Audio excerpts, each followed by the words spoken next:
Hi, this is Karina with Discovery Writer, and I want to talk about what new writers need to do and not do, or at least what they need to know.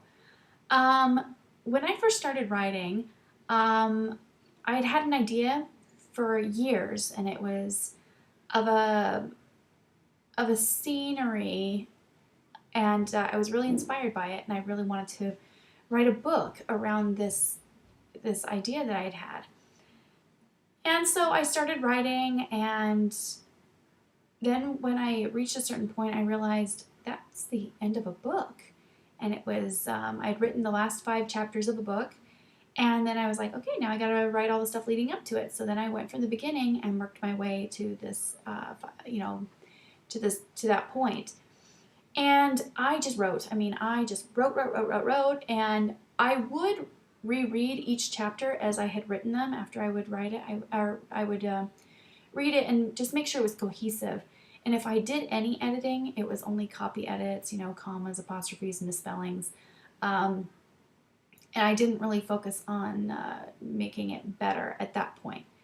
And so when I was finished, I read it aloud to a family member, and I realized, oh, this is kind of short. I need to add more description. I need to add this scene. And so I went through and I started adding to it. And it was during this process that my cousin also started writing, and she is a much more disciplined person than I am.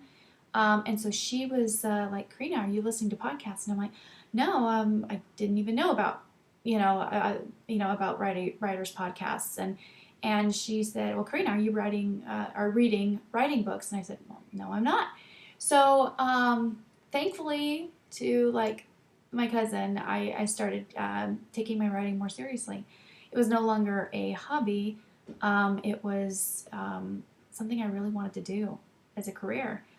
Um, and Anyway, so I would suggest that you either do it one of two ways. If you're a very education driven person, if you're a very disciplined person, start listening to podcasts and reading writing books right when you start writing. Just delve into them and start doing that.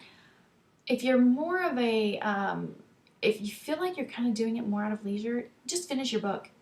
Don't worry about how terrible it is. Um, in fact, allow that. Write the crappy book, write a terrible book, and then fix it.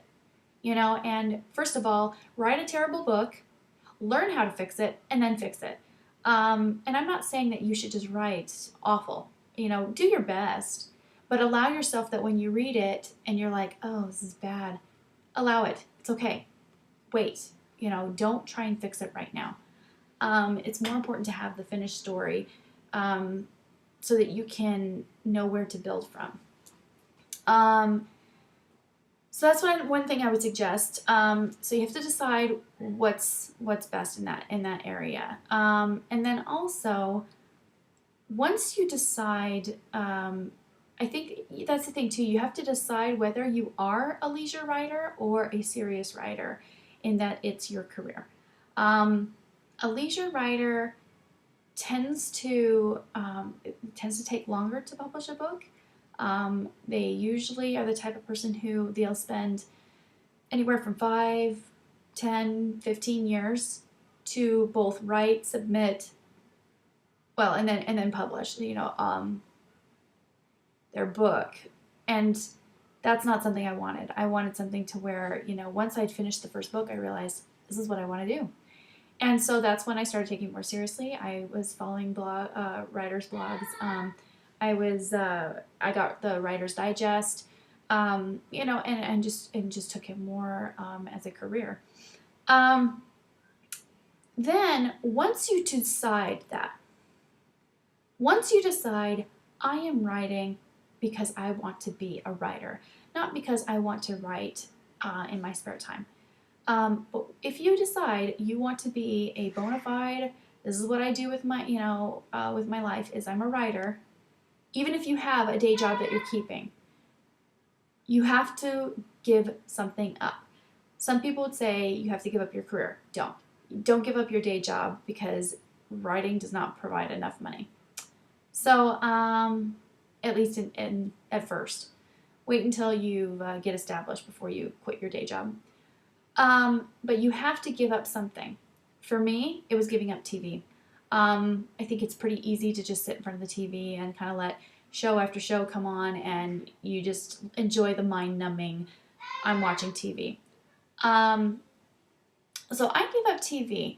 Some people could give up gaming. Some people could give up house cleaning. I mean, some people seriously just say, my house is a mess, but I write. And that's okay too. You have to decide what's important to you and decide what you can't give up. For me, I didn't want to give up movies. I'm a movie junkie and I like my movies, and they offer me something for plot. Some people could say that TV does that. There's certain TV shows that, the characters and the plot, they inspire them. And that's great. Some people would say that gaming does that for them with the stories and the characters. And, so you need to make sure that you focus on what it is that you can and cannot get rid of. And you have to be disciplined. And so that's what I would suggest for new writers. I could talk a little bit about platform, but I think that platform is something that you have to decide when you're ready for, because, it takes me time to do video blogs or to write posts. And I tend to do video blogs more just because it's easier for me. I don't know if it's easier for my audience, but right now that's what's easier for me. My cousin and I want to eventually do a podcast. And so my blog might turn more into our podcast versus, I don't know.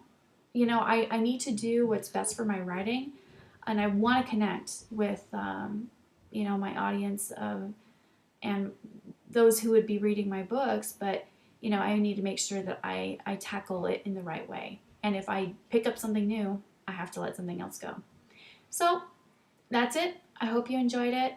And I hope that if you are that new writer who's writing your very first book, I hope that you decide to really take your writing seriously. Leisure writing can be fun, but it's something that I think that most people will look back and regret that they didn't focus more on their writing. It's a great creative outlet. Anyway, okay. Well, I guess that's it, and hope you enjoyed it, and I'll get another one out here soon. Thanks, bye!